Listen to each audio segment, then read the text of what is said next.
তোমার কলম রাস্তা দিয়ে আসার সময় তোমার কলমটা পড়ে গেছিল। কলম ছাড়া পরীক্ষা দিবা কিভাবে? আমার কাছে 3টা কলম আছে। একটা কলমের জন্য এইভাবে পিছন থেকে ডাক দিয়া তো কুফা লাগাই দিলেন। মাফ করে দিও ময়না।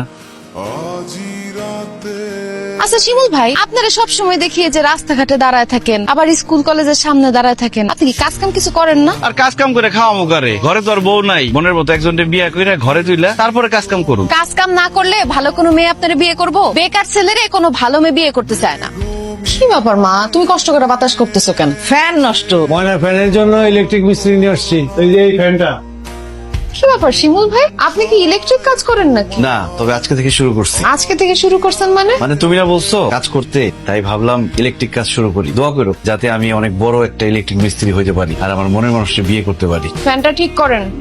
সে কি কি হয়েছে আপনার? কারেন্টে শক খাইছি। কাজ না শিখে কেন কাজ করতে আসেন? এখন যদি কারেন্টের শক খায় আপনি মারা যেতেন। হোঁচট না খেলে হাঁটা শেখা যায় না, তেমনি কারেন্টের শক না খেলে ইলেকট্রিক কাজ শেখা যায় না।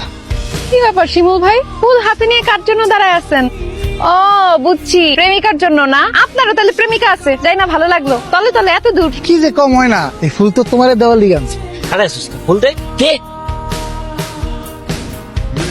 এই কে রে? আমি আপনি এখানে কি করতেছেন? তোমার কাছে আসছি। আমার কাছে আসছেন কেন? তোমার জন্য আচার নিয়ে আসছি। সাহস তো কম না, আপনি আচার দিতে আমাদের বাড়িতে চলে আসছেন। আব্বা যদি দেখে একদম আপনার হাত পা ভাঙা দিব। আপনি জানতো এখান থেকে? মা খুব ভালো আচার বানায়, ভাবছিলাম তুমি পছন্দ করবা। ঠিক আছে, আচ্ছা শুনেন, কিসের আচার? জলপাইয়ের আচার। দেন তো।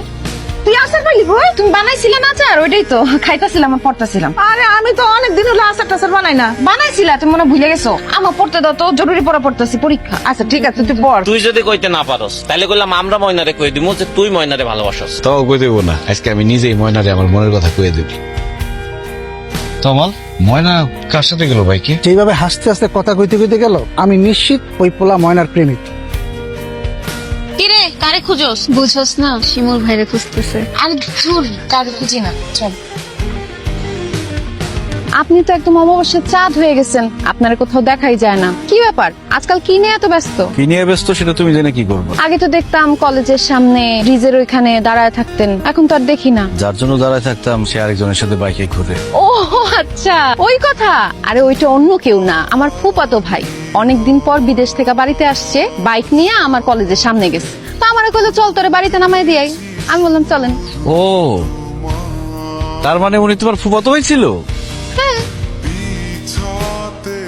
আর আমি কত কিছু ভাবছি, ওনার সাথে তোমার বাইকে দেখে আমি খুব কষ্ট পাইছিলাম। শুধু কি কষ্টই পাইছেন নাকি হিংসাও লাগছে?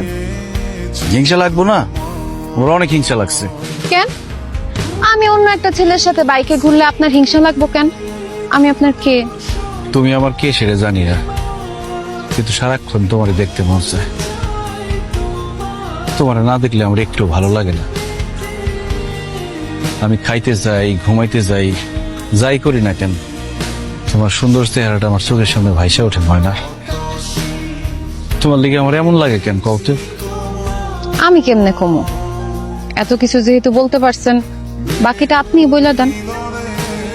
আর কি কমো? আপনি এত বোকা কেন শিমুল ভাই? সব কথা কইতে পারলেন, আসল কথাটাই কইতে পারতেছেন না। আসল কথা আবার কোনটা? এই যে আপনি আমারে ভালোবাসেন। কি ব্যাপার, আমার ভালোবাসেন না?